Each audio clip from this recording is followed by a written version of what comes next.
Welcome to my class. In continuation with Unit 2, we have finished collection of data. We've talked about organization of data, and in this we are going to do presentation of data. So in the last class we finished organization of data, and in this we're going to talk about presentation of data. After all, how should the data be presented? In what way? Now, there are four ways of presenting any data. One is the textual form, the other is the tabular form, then you have the diagrammatic form and the graphic form. So when you present the data in any language, in any text, meaningfully, that is known as textual presentation of data. Now, if you're going to present data in diagrams, in tables, that means you're writing them, you're recording the data in rows and columns, and that is known as what is known as tabular representation of the data collected. For example, if you want to know about demand for pens of a particular say consumers, market demand for pens, so what do? You write price.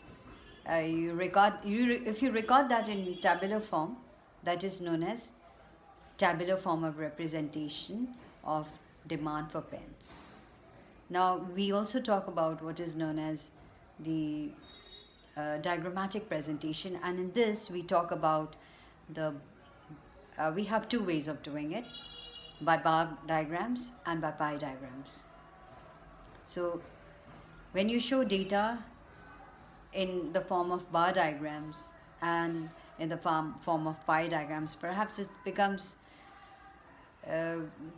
it gives you a good visual to understand whatever you're studying at hand. For example, if you want to know the, say, birth rate and death rate of a country, that can be shown in terms of a bar diagram, multiple bar diagram, that is. That can also be shown as a percentage bar diagram, and we also have a pie diagram. So for example, we want to show the monthly expenditure of a family, that can be shown as what is known as the pie diagram.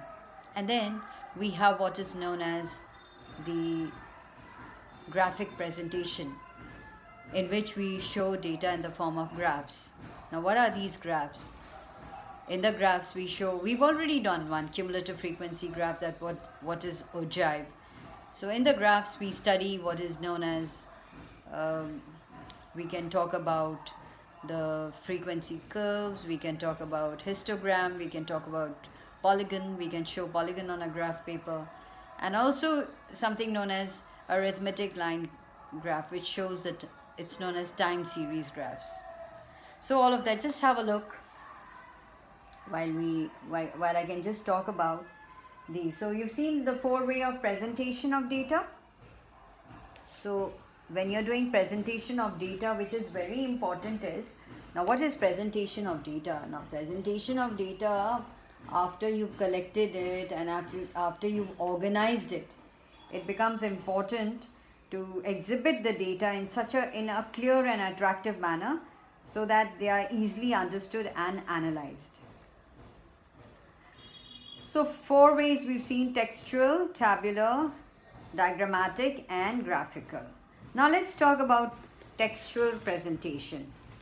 Now in textual presentation, data are a part of a text of study, or it is a part of a description of the subject matter of study. Now this is also known as descriptive presentation of data, and this is the most common way common form of data presentation, when the quantity of the data is not very large. So then it becomes very suitable. Okay. So you can talk about anything. You can talk about the school going habits of the people of a locality, and all of that can be easily presented in the form of a tabular in a textual form. So just going a little more about it, talking more about it, there are certain advantages you can really say about this.